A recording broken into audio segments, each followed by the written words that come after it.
श्री राम जय जय राम, श्री राम जय जय राम। जाने उमर मुराऊ हंसी कहई, तुम्हि कोहाब मरम प्रिय आहई। थाती राखी न मागी हुकाऊ, बिसरि गयऊ मोहि भोर सुभाऊ। झूठे हु हम ही दोषु जनि देहु, दुई के चारि मागी मकुलेहु। रघुकुल रीति सदा चली आई, प्राण जाहु बरु वचन न जाई। नहीं असत्य सम पातक पुंजा, गिरि सम होहि की कोटिक गुंजा। सत्य मूल सब सुकृत सुहाए, वेद पुराण विदित मनु गाए। तेहि पर राम शपथ करि आई, सुकृत स्नेह अवधि रघुराई। बात दृढ़ाई कुमति हंसी बोली, कुमत कुबिहग कुलह जनु खोली। भूप मनोरथ सुभग बनु, सुख सुबिहंग समाज। भिल्लनी जिमि छाड़न चाहती, बचनु भयंकर बाज। राजा ने हंसकर कहा, अब मैं तुम्हारा मतलब समझा। मान करना तुम्हें परम प्रिय है। तुमने उन वरों की धरोहर रखकर फिर कभी मांगा ही नहीं, और मेरा भूलने का स्वभाव होने से मुझे भी वह प्रसंग याद नहीं रहा। मुझे झूठ मूठ दोष मत दो, चाहे 2 के बदले 4 मांग लो। रघुकुल में सदा से ये रीति चली आई है कि प्राण भले ही चले जाएं, पर वचन नहीं जाता। असत्य के समान पापों का समूह भी नहीं है। क्या करोड़ों घुंघचियां मिलकर भी कहीं पहाड़ के समान हो सकती हैं? सत्य ही समस्त उत्तम पुण्यों की जड़ है। ये बात वेद पुराणों में प्रसिद्ध है, और मनु जी ने भी यही कहा है। उस पर मेरे द्वारा श्री राम जी की शपथ करने में आ गई, अर्थात मुंह से निकल पड़ी। श्री रघुनाथ जी मेरे पुण्य और स्नेह की सीमा है। इस प्रकार बात पक्की करा के दुर्बुद्धि कैकई हंसकर बोली, मानो उसने बुरे विचार रूपी दुष्ट पक्षी बाज को छोड़ने के लिए कुलही अर्थात आंखों पर की टोपी खोल दी हो। राजा का मनोरथ सुंदर वन है, सुख सुंदर पक्षियों का समुदाय है। उस पर भिलनी की तरह कैकई अपना वचन रूपी भयंकर बाज छोड़ना चाहती है। सुनहु प्राण प्रिय भावत जी का, देहु एक बर भरत ही टीका। मागऊ दूसर बर कर जोरी, पुरवहु नाथ मनोरथ मोरी। तापस बेश विशेष उदासी, 14 बरिस राम बनवासी। सुनि मृदु बचन भूप ही सोकु, शशि कर छुअत बिकल जिमि कोकु।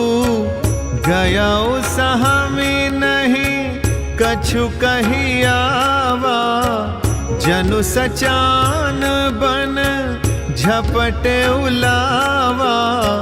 विवरण भयाउ निपट नर पालू, दामिनी हने उमनाहु तरु तालू। माथे हाथ मूदी दो लोचन, तनु धरि सोचु लाग जनु सोचन। मोर मनोरथ सुर तरु फूला, फरत करिनी जिमि हते समूला, अवध उजारि कीन्हि कैकेयी, दीन्हि सिय अचल विपति कैने, कवने अवसर का भयउ, गयौ नारि विश्वास, जोग सिद्धि फल समय जिमि, जति ही अविद्या नाश। हे प्राण प्यारे, सुनिए, मेरे मन को भाने वाला एक वर तो दीजिए। भरत को राज तिलक, और हे नाथ, दूसरा वर भी मैं हाथ जोड़कर मांगती हूं, मेरा मनोरथ पूरा कीजिए। तपस्वियों के वेश में विशेष उदासीन भाव से राम 14 वर्ष तक वन में निवास करें। कैकई के कोमल वचन सुनकर राजा के हृदय में ऐसा शोक हुआ जैसे चंद्रमा की किरणों के स्पर्श से चकवा विकल हो जाता है।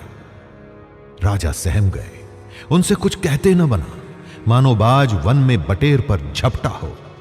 राजा का रंग बिल्कुल उड़ गया, मानो ताड़ के पेड़ को बिजली ने मारा हो।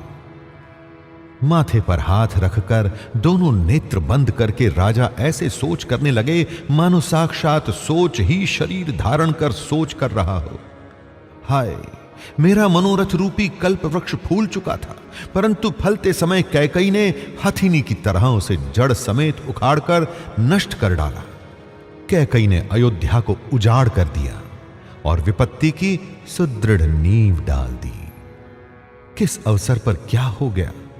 स्त्री का विश्वास करके मैं वैसे ही मारा गया, जैसे योग की सिद्धि रूपी फल मिलने के समय योगी को अविद्या नष्ट कर देती है।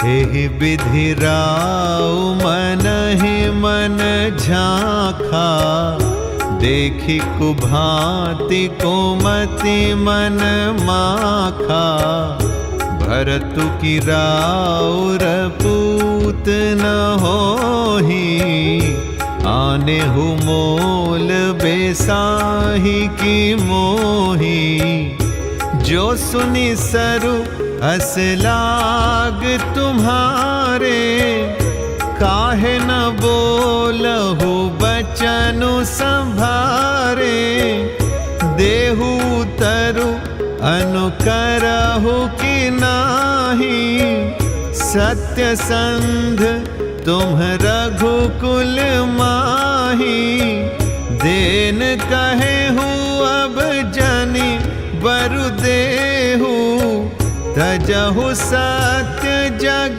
अपजसु लेहु, सत्य सराहि काहे हो बरु देना, जाने हु लेहि मागी चबेना, सिबि दधिचि बलि जो कछु भाषा, तनु धनु तजेउ बचन पनु राखा, अति कटु बचन कहती कैकेयी, मानहु लोन जरे पर देई, धर्म धुरंधर धीर धरि, नयन उघारे राय, सिरु धुनि लीन्हि उसास असी, मारे सी मोहि कुठाय। इस प्रकार राजा मन ही मन झींक रहे थे। राजा का ऐसा बुरा हाल देखकर दुर्बुद्धि कैकई मन में बुरी तरह से क्रोधित हुई और बोली, क्या भरत आपके पुत्र नहीं है? क्या मुझे आप दाम देकर खरीद लाए हैं? अर्थात क्या मैं आपकी विवाहिता पत्नी नहीं हूं? जो मेरा वचन सुनते ही आपको बाण सा लगा, तो आप सोच समझकर बात क्यों नहीं कहते? उत्तर दीजिए, हां कीजिए, नहीं तो ना ही कर दीजिए। आप रघुवंश में सत्य प्रतिज्ञा वाले प्रसिद्ध हैं। आपने ही वर देने को कहा था, अब भले ही ना दीजिए, सत्य को छोड़ दीजिए और जगत में अपयश लीजिए। सत्य की बड़ी सराहना करके वर देने को कहा था। समझा था कि ये चबेना ही मांग लेगी।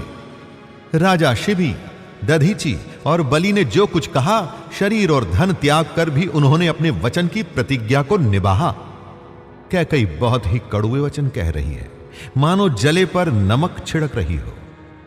धर्म की धुरी को धारण करने वाले राजा दशरथ ने धीरज धरकर नेत्र खोले और सिर धुनकर तथा लंबी सांस लेकर इस प्रकार कहा कि इसने मुझे बड़े कुठौर मारा है, अर्थात ऐसी कठिन परिस्थिति उत्पन्न कर दी जिससे बच निकलना कठिन हो गया।